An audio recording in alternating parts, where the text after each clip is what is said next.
Anda kembali di Perempuan Bicara, saya mau langsung ke Mbak Titi nih sepertinya. Mbak Titi kan sebenarnya kepala daerah ini memiliki hak politik ya untuk mendukung kandidat tertentu, namun mereka tidak boleh terlibat ataupun jadi tim sesnya begitu. Nah, sebenarnya etika demokrasinya itu seperti apa?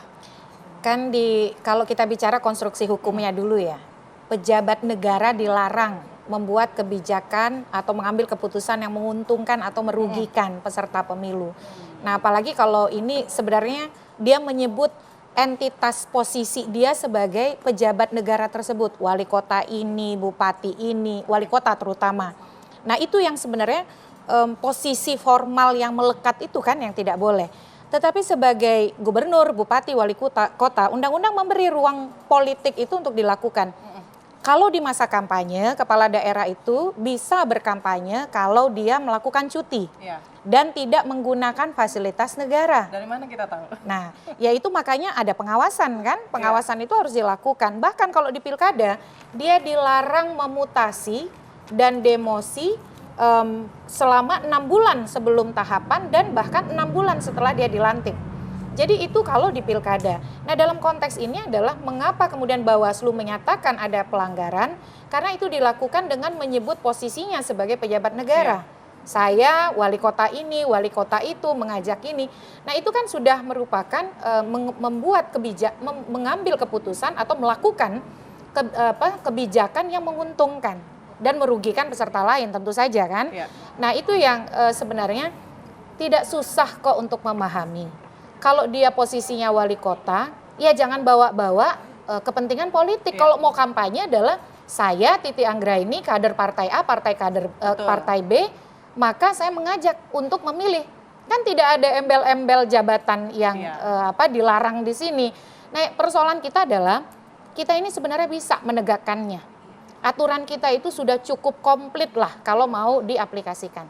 Persoalannya adalah itikat baik itu tidak ada.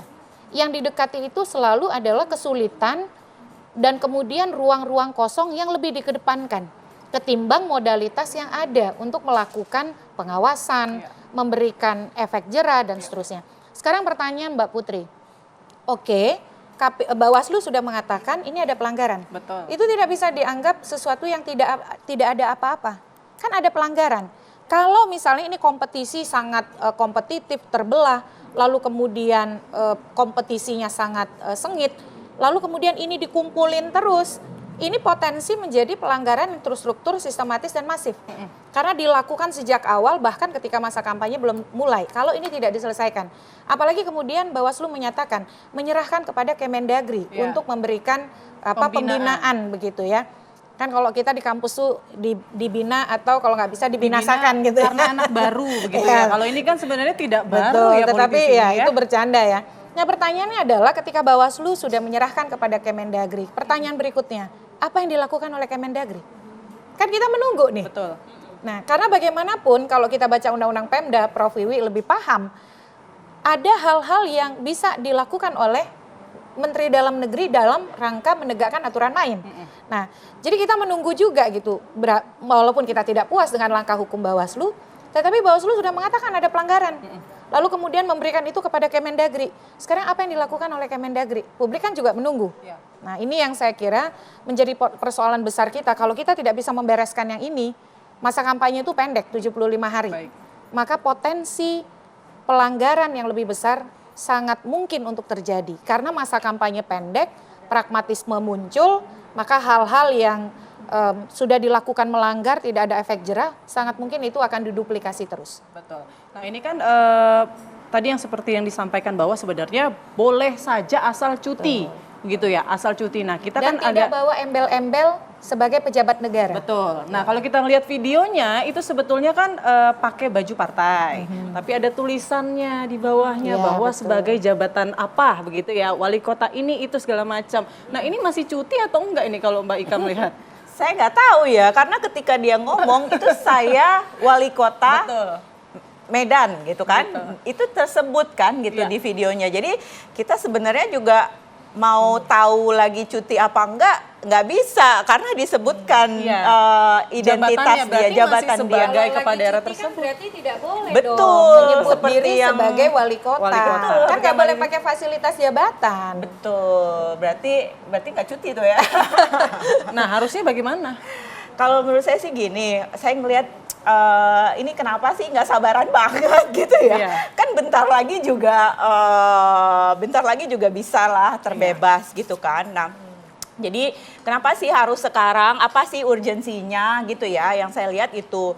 Terus tadi ada misalnya ini karena masih anak muda. Tapi kalau kita lihat video kayak gitu, itu kan video yang dipikirkan secara strategik ya.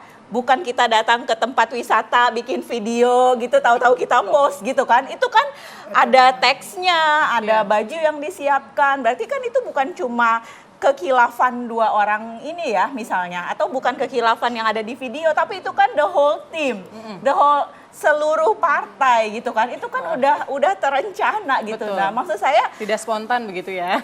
ya itu pasti kalau kita di mana-mana kan sebenarnya kalau komunikasi marketing politik itu kan sebuah udah direncanakan matang, ada videografernya dan segala macam. Jadi kayak ketika dibilang pun oh ini karena masih muda ini dibina, tapi kan itu ada planning di situ loh. Jadi itu emang intentionnya jelas.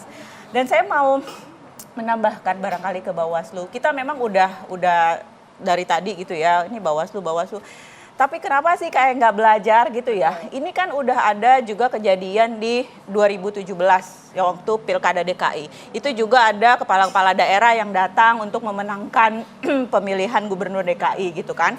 Itu udah ada. Terus sekarang udah ada. Nah, maksud saya gini, kasus ini harusnya menjadi titik di mana Bawaslu itu bersikap tegas. Karena ketika dia sampai menyerahkan ke Kemendagri terus udah gitu dibina, itu the next-nya itu kita bisa bayangkan gitu ya. Bahkan yang terang benderang pakai identitas, pakai dan segala macam, itu terang benderang aja pembinaan. Gimana yang tadi kata Ibu bahwa nggak terang benderang gitu ya, yang melalui bansos begitu ya, atau Ya. banyak cara lainnya. Atau barangkali gini, kita ini seringkali yang saya dapatkan masukan dari teman-teman ya, dari berbagai lembaga.